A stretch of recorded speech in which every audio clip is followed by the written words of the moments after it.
if for some god-forsaken reason you still had stocks on the Julius coin, on the Royd stocks, you have probably lost everything. The stocks have absolutely plummeted for Julius. And my best recommendation, which again, last chapter I said it was still good to pull out. But now, I'm going to recommend investing in the Wakatsuki's coin on the Wild Tiger coin. Cause at least in Wakatsuki's case, there's a possibility that they could rise. But all joking aside, this chapter was actually pretty good. There's a lot to discuss in this chapter. Of course, Julius lost his fight against Agito. I've been banging the drum on saying Agito is gonna win this for a long time. But this fight is actually a lot more important, not only because of Kano's performance and potentially it boosting the power of everyone involved in the tournament, but also what happens towards the end of the chapter with Sekigake and Ramon. That was crazy. But let's break down the chapter and I'll talk about all these stuff as they come. And the chapter starts off with an explanation of Dragon Vein, and specifically what that attack did to Julius. Because if you remember from the previous chapter, we saw a new move by Agito that was Dragon Vein. And so we get the explanation that this technique is targeted at the vitals of Julius. And because of this, Julius has sustained a lot of damage. Again, throughout this fight, up until this point, Julius has gotten most of the damage in this fight. He's taken critical hits that most, especially me, I expected him to go down a long time ago. But it becomes very important for later on in this fight, because Julius is going to try to keep an eye out for this technique. He's very wary of it. But the fight must continue and we see Julius almost stands up, he's ready, and Agito, he's going to charge and does ultimately charge at Julius. And Julius in this moment, he's standing completely still. And you can see Yamashita, he's like, whoa, wait a minute, Julius, why the hell is he standing still? This is a pretty dangerous situation, because you have to remember, Agito's hits are not lightweight, they're heavy strikes. But right before Agito actually meets up with Julius, Julius lunges at Agito, but Agito, of course, in the nick of time, he manages to dodge and hit Julius with a dragon shot towards the stomach or the chest area around there, which is again a pretty huge blow.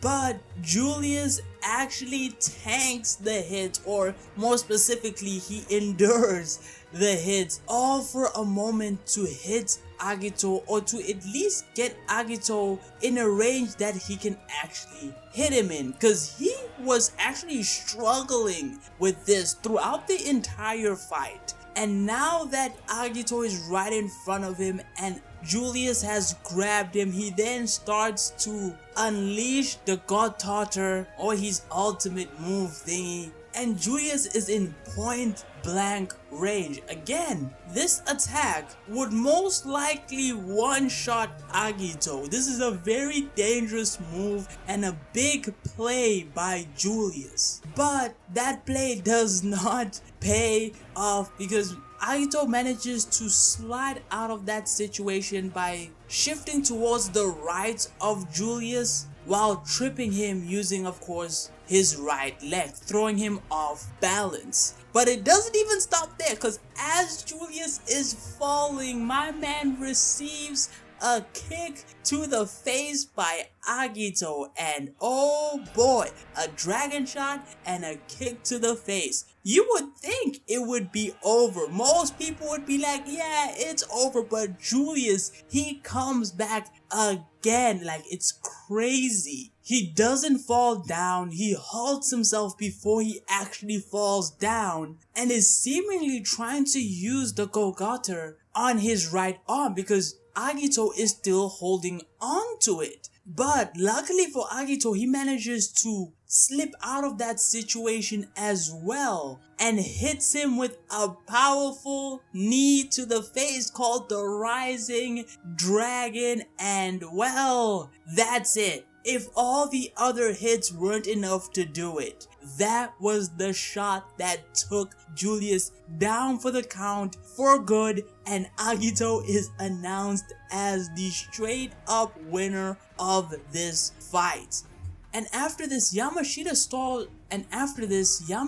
tries to explain the final moments of this chapter, or this fight specifically, and explains why Julius chose to basically stand and lunge at Agito. And it seems as though Julius's plan, and you can tell just by reading the chapter, that Julius's plan was not to lunge at Agito. He was simply using that as an opportunity for Agito to hit him so that he could get within range of his Gogater. But this was a very, and I mean very desperate play that could have paid off if Julius actually managed to hit Agito. But this has not been happening for the entire fight and didn't happen towards even at the end of it. And so it shows just how desperate the situation is or was for Julius. And Yamashita, he sort of clarifies, he's like, yes, it might seem like Agito doesn't have any damage,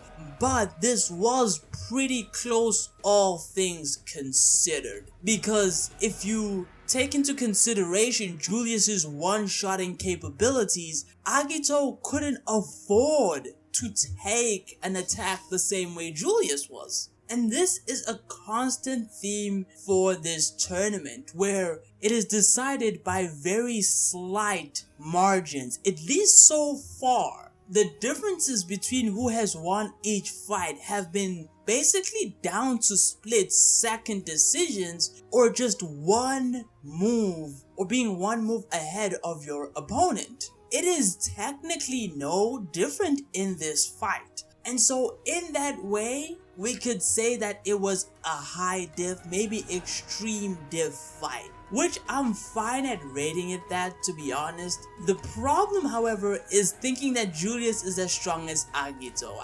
I'm not too sure about that one. I think Agito outclasses Julius and will continue to outclass Julius for the foreseeable future of this manga.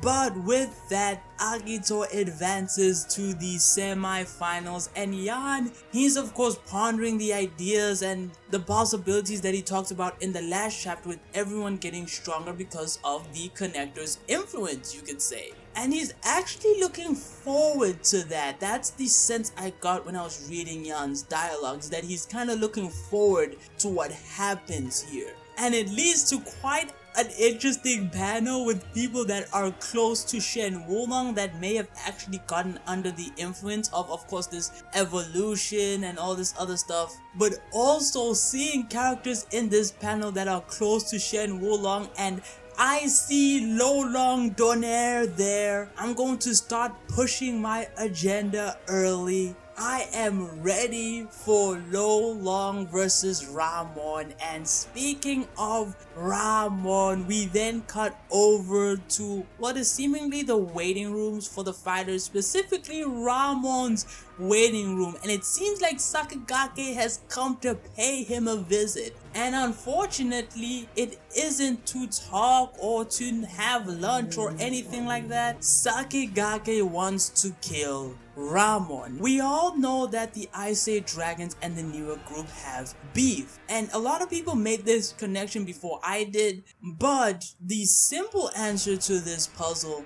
is that the Ice Age Dragons are owned by the Boyo group, and the Newer group owns the Slaughter Coliseum. That might explain what's happening here, but I'm guessing there's a bit more. Either way, it seems like we will be getting some early hype for Ramon, because look, no one's expecting Sakigake to beat Ramon. Everyone's expecting Sakigake to get his ass whipped for like the second time. And I'm just excited because Lo Long versus Ramon is my most anticipated fight. at least in this round 1 scenario. But that's the review, that's the breakdown. Those are my thoughts as well, and don't forget to like and sub, and until next time, invest in the low long coins. I'm pushing the agenda early. Take it easy.